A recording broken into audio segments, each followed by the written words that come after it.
All right, we live. Shalom, everybody. Today, man, early this morning, I was moved to make this video. It's real important that we understand survival tactics according to the Bible, dealing with the captivity that we're in. A lot of people claim that they're using biblical scriptures for liberation, and a lot of times people don't understand what liberation, how liberation, uh, you know, can be could come in many forms. Sometimes it's a peaceful route. Sometimes it's a time to fight. So what I'm going to do here today is I'm going to basically show you some biblical understanding about what we are supposed to do in captivity. Some people may disagree because of the formula that I will be building upon, the precept. But the fact of the matter is, it's coming out of two witnesses' mouths. One is the Most High and one is Solomon. So what we basically going to be looking at here is a survival tactics concerning what the Bible is issuing forth to the children of Israel in any captivity that they're in. Now, some captivities are very cruel, but we're talking about a captivity that is allowing us to at least have some room space to do what we're supposed to do for the Most High. All right. Any captivity that they're in. All right. So now, what we're dealing with here, I want to go to Mark real quick. All right. I know a lot of brothers probably don't deal with the Brit Hadashah, but I do. And some of the things that the Messiah was actually speaking forth were Torah based, and it was very political, all right, for the preservation of our people. Now, we're dealing with Mark's chapter 12, and we're dealing with verses 13 to 17. This is what it says. It says, Then they sent to him some of the Pharisees and the Herodians to catch him in his words. When they had come, they had said to him, Teacher, we know that you are true and care about no one, for you do not regard the person of men, but teach the way of Allah in truth. Is it lawful to pay taxes to Caesar or not? Shall we pay or shall we not pay? Now this is very crafty, because what the Messiah was going to, depending on what the Messiah was going to say, it could have led to some things. Because obviously he has a lot of followers at this time, or he's well known at this time, and he's influencing a lot of people. Not all of Israel, but he's influencing a lot of people. So let's just imagine if the Messiah said, don't pay the taxes. Everybody should already come into the conclusion that something bad is going to happen to the people of Israel if they just stop paying taxes to Caesar. We're talking about a person that's dominating the world at this time. All right. So the smart answer was, and Yahushua answered and said unto them, Render to Caesar the things that are Caesar's, and to Allah the things that are Allah. Now, this understanding that the Messiah has put forth is not new information. All right, because obviously for him to actually carry out his mission, where he was at, it would have to basically be conducive for him to do so.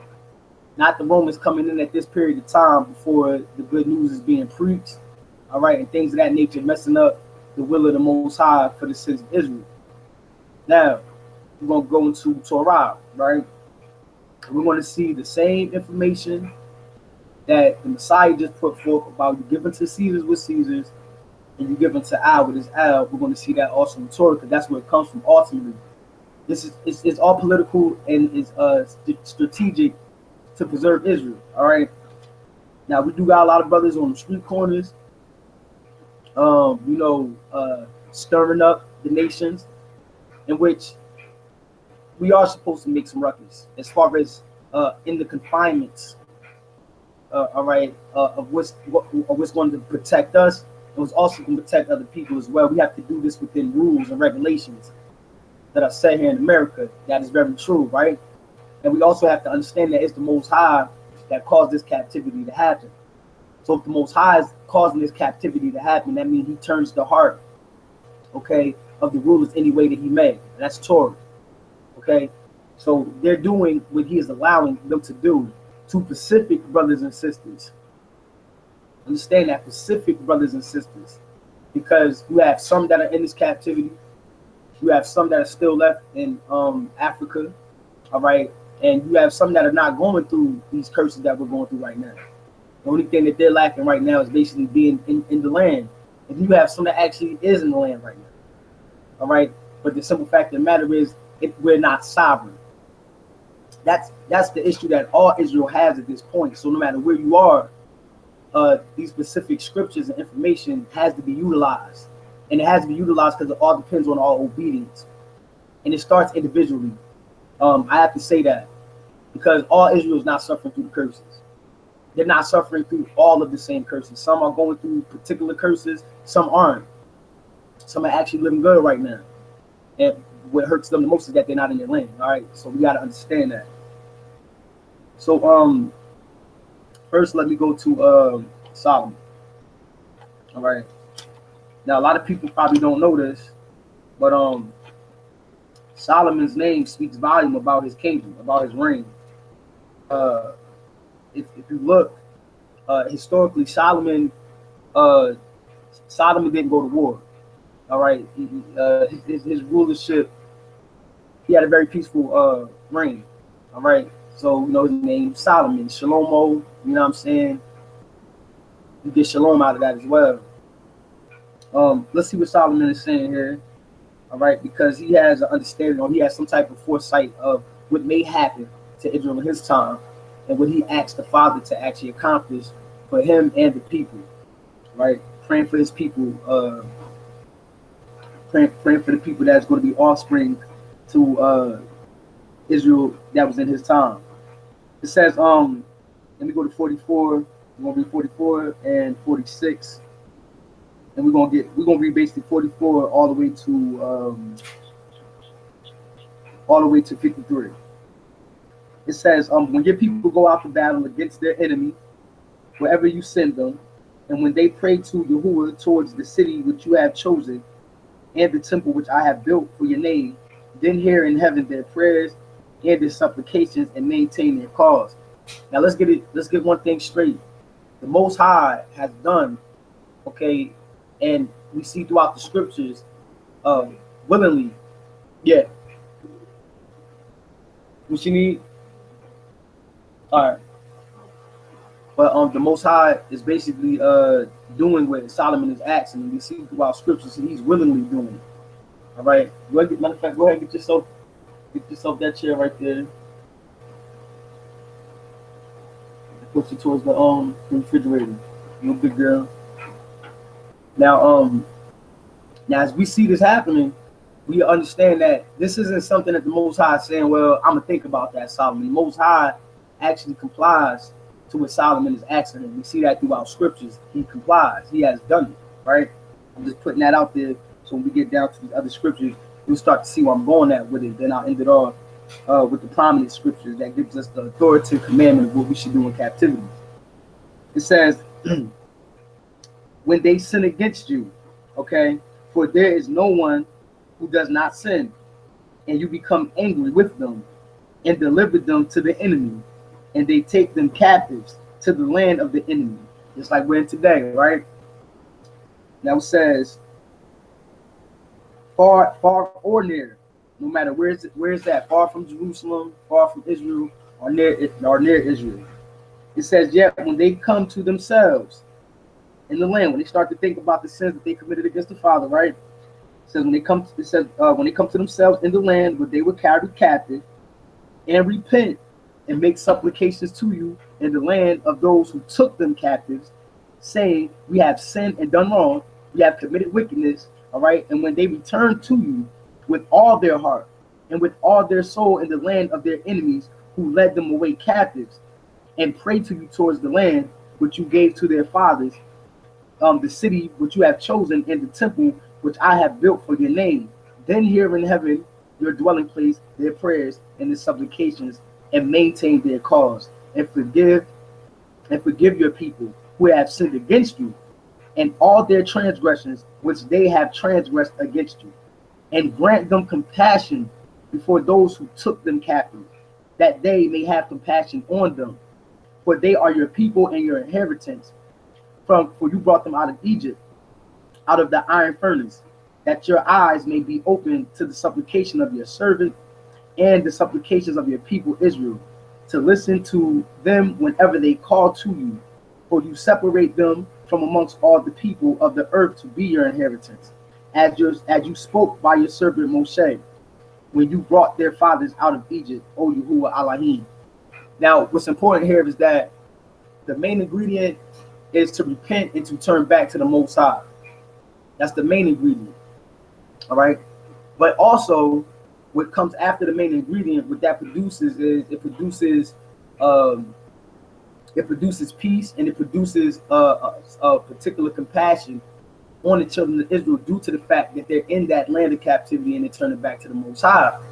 Now, we can see today that a lot of Israelites are hostile because of the captivity, causing us to be frustrated. As the word says, you know what I'm saying? Captivity definitely does frustrate a man. You know what I'm saying? But we still have to hold onto what Torah is saying here because it's very key. This is why a lot of times prophecies happen, but there is certain stipulation on prophecies dealing with our captivity or dealing with certain events that's going to come. Because basically what it is we don't stop a particular sin, or we don't come back collectively as Israel and follow the law, statutes, and commandments. Whatever the Most High proclaimed on us as a prophecy to happen, it will happen. But if we do what He's telling us to do, it won't happen. And people don't really keep that inside of their mind. They don't retain that in their memory when they're reading Torah. Torah is littered with this understanding. Now, just like today, it's something that we're not doing today, that a lot of us are telling people don't do. Now, like I said, a lot of people not going to agree with this. Right? You can go into the Hebrew, because I know a lot of people like to, weasel out of what the scriptures is saying because it's in the English, and they don't think it's going to render the same thing in the Hebrew. Sometimes that's true, but the scriptures I'm going to is going to render the same way. All right, whether you go to the Hebrew, interlinear, the LXX, you know what I'm saying? It's going to read the same way. It's going to have the same theme, the same message behind it. So people are just going to have to get over this. And this really comes in part when I'm talking to the raiment, and me myself trying to be a part of the raiment, okay? Because I'm not there yet. I'm not there yet. I'm not going to say none of this ain't there. I'm not there yet. So this message is to my people that wants to get there with the Most High, that wants to be a part of the peculiar people and, experience the blessings and things of that nature from the Most High. The real lost sheep, as far as finding our way back to the laws and statutes of the Most High, right? All right. So now we're going to flip over here to Jeremiah chapter 29, and then let me give you a little historical understanding of what I'm getting into, okay? Now, what I'm dealing with here, I'm dealing with Babylon, because the Babylonian captivity, and as we correlate America with the Babylonian captivity, we call America Babylon prominently, and Egypt too, but predominantly we call it Babylon. Now, to correlate these two is very simple to get easy instructions of how we're supposed to live here, and also things that can speed up our deliverance in captivity. Now, we know what the Messiah came for, all right? The Messiah came for the simple fact of putting the commandments inside of our hearts and allowing us to pray to the Father without having to sacrifice for sin, not taking away all sacrifices, all right, but particularly sacrifices of sin, because sin is not a part of the deal when we're walking with the Most High, all right? That's why He came and He did what He did. People got to get that understanding as well. All right, He didn't come and do away with all of the law and things of that nature. It was a specific law and stipulations of law that He came and subdued. And that was just the simple fact of the animal sacrifices. And we get from Torah where it says, I do not desire sacrifice, I want obedience. I'd rather you just not sin than you sacrifice. So the Messiah came and took care of that, to leave a inspiration on our mental or on our heart to put the Torah inside of our heart. All right, so that's number one. So as far as speeding up our captivity or getting out of captivity, that is something that we have to work on. All right, not saying that we won't be led out divinely by the Most High, but we have a part that we have to play as well. Now, historically, getting into Babylon, they also found clay tablets that tells you some of the daily activities that the Israelites were actually, commencing in Babylon, owning houses, and all of these things. And some people take this as saying that it doesn't line up with the Bible as far as how the Bible say that the Babylon captivity was very cruel. Now, the way we went into the Babylonian captivity was cruel. Getting into Babylon, it wasn't as cruel as some people may proclaim. And the Bible doesn't even proclaim it as being cruel at all, to an extent of us being there and just bad stuff was happening to us. We're going to give you the instructions that was told to us to do in the Babylonian captivity. But not only the Babylonian captivity, as we see what Solomon prayed, but any captivity. So if we're not experiencing peace, or if we're not experiencing compassion from our captors, that means we are not doing something right. Okay, we're not doing something right. The white man not going around here just killing us for no reason. We're still not doing something right. All right, that's just bottom line. So we have to think about that. All right, now this is 2 Kings chapter 24, 7 and 17, right? And it says, and the king of Egypt did not come up out of his land anymore, for the king of Babylon had taken all that belonged to the king of Egypt, from the brook of Egypt to the river Euphrates. And Jehoiachin was 18 years old when he became king, and he reigned in Jerusalem 3 months. His mother's name was Nehishtathi, all right, daughter of Elnathan of Jerusalem. And he did evil in the sight of the Lord, according to all that his fathers had done. At the time, the servant of Nebuchadnezzar, king of Babylon, came up against Jerusalem, and the city was besieged. And Nebuchadnezzar, king of Babylon, came against the city, and his servants were besieged in it. All right. It says, then Jehoiachin, king of Judah, his mother, his servants, his princes, and his officers went out to the king of Babylon. And the king of Babylon, in the eighth year of his reign, took him prisoner, and he carried out from there all the treasures of the house of Yahuwah and the treasures of the kings of the house, and he cut in pieces all the articles of gold which Solomon, king of Israel, had made in the temple of Yahuwah, as Yahuwah had said. Also he carried into captivity all Jerusalem, all the captains, all the mighty men of valor. All right. And when you see this word all, please don't think that it's everybody. And a lot of people, they try to do that. I have to, sidetrack a little bit with some of the naysayers out there, biblical criticism. And when it says all, don't get it in your mind that all of everybody and nobody was left, any impression in your mind, because the scripture clears that up for you. All right. When it means who is this all that they're talking about? All right. It says all the captains and all the mighty men of valor, 10,000 captives, and all the craftsmen and all the smiths. None remained except the poorest people of the land. So that's who remained in Jerusalem. That's why you still had people there in Jerusalem. Going into the Persian captivity, the people of Israel coming back, they were still coming back to people that were still left in Jerusalem. All right, so I just wanted to put that out there. But the simple fact of the matter is this. We see that people did go into captivity, but it was a specific group of people that went into captivity. Same thing we see here with the Atlantic slave trade that people bring up, which is a continuing a process of continuation, because if we keep doing the same things will happen. All right, that's just how it goes. You'll be put in ships, you'll be put in slavery. It may not be the literal Egypt, all right, but it's going to be according to what the Most High has said that we will go through if we keep doing the same thing over and over. He's going to keep making the same prophecy happen over and over. So it's been plenty of times the Israelites went on ships and went somewhere into captivity, and even back into Egypt before the Atlantic slave trade. But the Atlantic slave trade is also a prophecy as well. We're going to include that in there.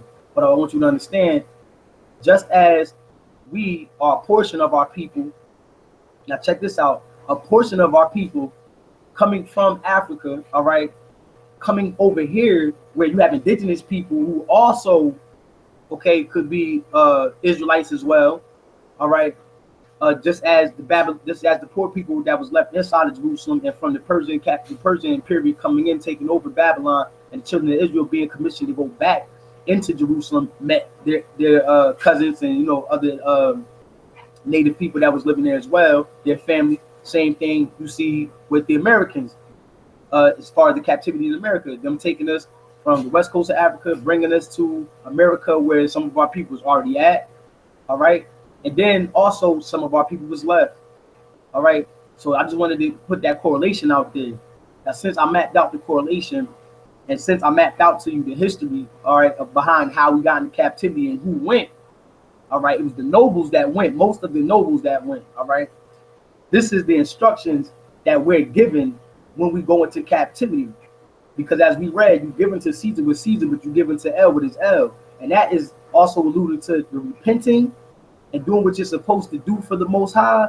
But since you are in somebody else's land, or since you are occupied by somebody else's rule and reign for a particular moment, because the Most High has caused them to reign over you, that's the biggest thing. You still have to go along with the rules and regulations that they set forth, because it is still the authority of the Most High. As Paul said, there is no authority but the Most High. Anything that ever happens on this earth has to go through checks and balance with the Most High. All right, we know that for a fact. Okay, we see it all throughout the Bible. He said he built up Egypt. He said he built up Assyria to be his battle axe. All right, that's what he said. So every nation that's doing whatever they're doing, the Most High is allowing that to happen, because these are his officers. These are his those are his officers. Those are his police force, the other nations, and he will use them to come in and do what? Beat us, or beat another nation, as we see in 70 AD that happened. That was also a day of the Lord. All right, 70 AD was a day of the Lord. That was the Most High's punishment on Jerusalem, because why? They still were sinning.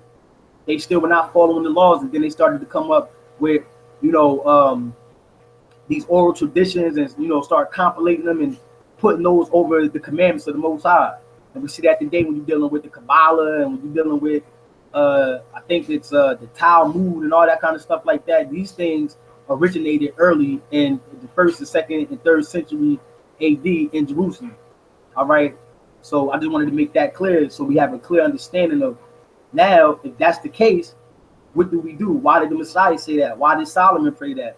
Why did he just read the history to us about who are the Pacific people that went into captivity while the poorest stayed back?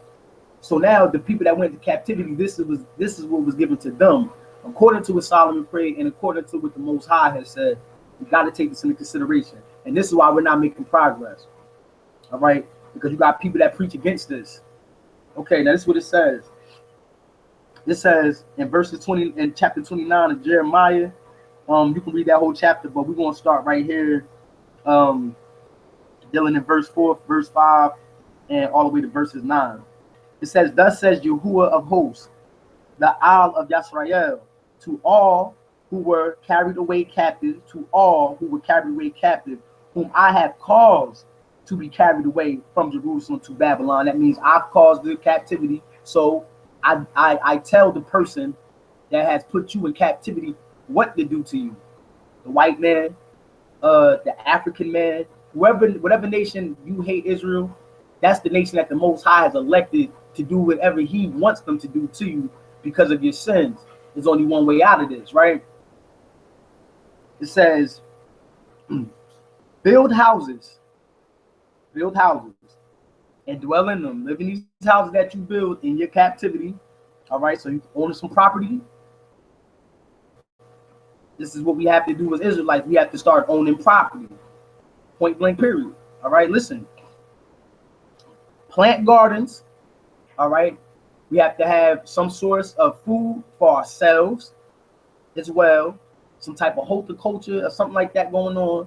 All right, that we can basically make products for ourselves. So we're going to use gardens here as just basic products that we may need. We need to be able to master our own crafts. All right, not saying we can't utilize these stores out here, but we need to also pick up some type of trade that will allow us to produce things on our own, so we can start working within our community with trades and bargaining and things of that nature. All right, planting gardens, having some type of source of some substance that we can use, all right, where we can put into our own community. As far as we building houses and owning property, now we have to have something that can put back into the establishment that we're building. All right, so that's number two. All right, plant gardens and eat their fruit. Take wives and beget sons and daughters, and take wives for your son. And we know with this type of language, take wives for your son, this is not talking about take wives from your nation. This is literally talking about take wives from the nation that you're in.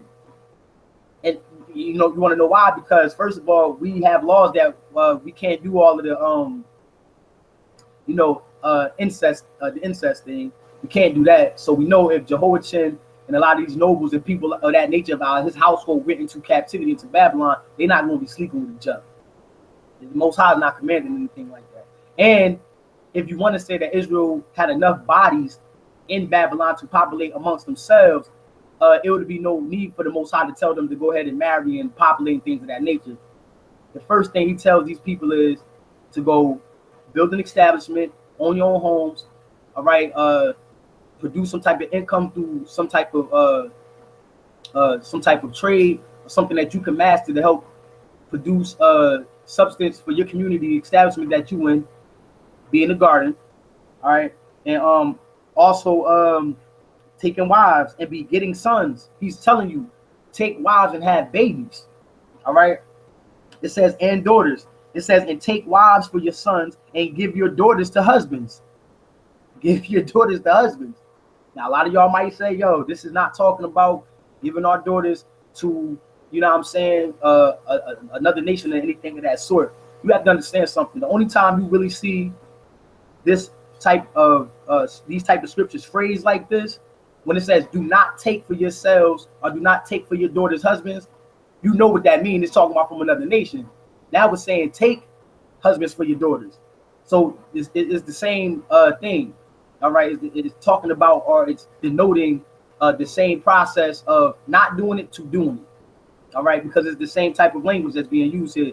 I never seen it in the Bible, and I don't think anybody will ever seen the Bible where the Most High commands the children of Israel to take out sons and daughters for their wives inside of Israel. That's something that's going to do that, period. You know what I'm saying? Like, that's, the Most High doesn't have to command us to do that, but he has to command us to do that here because we're in a whole different place, and this is a survival tactic. Now, what is this key for? The preservation of our people, right? So it says, and take wives for your sons and give your daughters to husbands, so that they may bear sons and daughters, that you may be increased there. All right? That you may be increased there and not diminished, and seek the peace of the city where I have caused you to be carried away captive. Now, this is not my own words. And like I said, now this is precepts, right? Solomon said, whatever captivity that they go in, if they return and repent, allow them to be able to have compassion by those who have caused to put them in captivity. And it's the same thing here. He's saying seek peace. The Most High is saying this. We have to seek peace with America. And I'm not talking about go along with their agenda. So don't want anybody misconstruing my words or twisting my words up when I'm clearly reading what the book is saying. We have to understand, okay, in depth what it is to seek peace here in America. And that's not causing turmoil. That's not aggravating our captors. All right, that is following our Most High's laws and following their laws that will benefit us, and that is not going against the Most High's laws. Now, if you take this to say, well, I'm gonna break Shabbats, or I'm gonna eat pork because, you know what I'm saying, it's cool to eat pork here, that's different. That's not what the Bible is saying here. But clearly what it is saying here, seek peace. Because when you seek peace, you can multiply. When you multiply and increase the actual method of survival. Your chances of survival in this captivity, all right, will skyrocket. If you increase with babies, if you increase with more Israelites, and you seek the peace, and they have favor on you, have compassion on you, and start to give you things, start to let you own more things, or start to let you build up in certain areas as far as the economics and things of that nature, then all of these things over here will increase. Yeah, more houses will increase, more gardens will increase. These things will increase. Then you can start to get more things to help you out in this captivity. Then you can start to actually work on being sovereign and things of that nature, because now you're increasing. And increases always would develop into an army. It'll develop into a Black Wall Street. It'll develop into something that would definitely help you, help all of us, and preserve our nation. But this the whole thing. We're all not consistent with living righteous, with repenting, all right, and then we're all teaching different things. Okay, so this is the thing. This is for the raiment. All right, this is not for everybody. This is for the raiment, and we will see the raiment increase in the captivity. All right, that's one of the signs that we will get as far as who is the raiment. You will see a people serving the Most High and also being blessed, all right, by these captors that we have. I'm not saying they love us. I'm not saying that they just gonna, allow us to do anything. But what I'm saying is that if the Most High said it, if Solomon prayed it, and we do what the Most High is telling us to do, as far as within inside of our community, to build houses and plant gardens and marry amongst these people, and of course teach our children the laws, not just give them away and just, no. We're talking about building family, building seeds unto Israel. If we start to do that and increase the numbers and repent, all right, the raiment, we will see that we will have an easy way of living in this captivity, and we will also see a quicker exodus. We'll also see a quicker coming out of our captivity, all right? Because this is the survival tactics that we have to follow. A lot of people don't go by the methods in Torah. They say that they do, but they always complaining about what somebody else is doing to them. We're in captivity. So obviously it's something you're not doing. Something you're not doing. Remember, and I'm paraphrasing here, the Most High said, if Daniel and I believe if Daniel and if Job, and I think he said, and if Noah was here, they'll deliver themselves out of the captivity. They wouldn't go into captivity. So it still shows you that individually, you don't have to suffer these curses individually. You can be successful out here in Babylon. Just keep following law, statutes, and commandments. I'm not saying ain't nobody gonna hate on you. I'm not saying, the government is just gonna give you the keys, to start changing laws and stipulations and things of that nature here. But what I am saying is the Most High word will not fail. If he said that he will cause them to have compassion on us, then that's what he meant. So obviously we have to do our part in order for that to happen. We don't see it happening, we're not doing our part. And right here as well, he said, seek peace with the city that I have allowed you to go into captivity in. We're not seeking peace here. And I'm not talking about we all hold hands with the government. We got to go out here and hold hands with racist white people, with racist Arab people, with other racist black people. I'm not saying that. What I'm saying is we get in, we fit in, is what I'm saying. And just do the Most High's laws, the statutes and commandments. That's it. So I just wanted to bring that out because, like I said, a lot of brothers is not doing this. A lot of brothers on the corner telling you can't mix and mingle with the nations and things of that nature.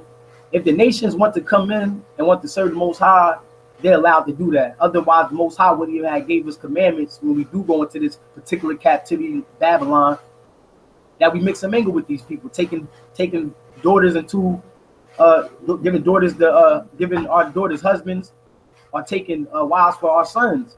That clearly is a language of another nation coming and integrating. But we're teaching them as well. When they're not just going out there and just sleeping with somebody that's not going to try to conform unto Israel. I'm pretty sure that's not what they were going to do, because Babylon actually had freedom to worship other deities and things of that nature. All right, and we know that by the Babylonian records. Everybody was able to worship their gods and stuff like that. So if somebody wanted to worship the Elohim of Yasharal, that was no problem. Even with the Persian period, it wasn't forcing nobody to worship Ahura Mazda or anything like that. So we got to get this understanding, and I hope this really helped everybody. I'll be doing a part 2. You know what I'm saying? More survival tactics in the Bible that will help us out with our captivity. You know what I'm saying? So Israel, man, y'all have a good day, and I'll be making some more videos today. All right, on different various topics. What I got to say to y'all is shalom and practice these survival tactics. All right, peace.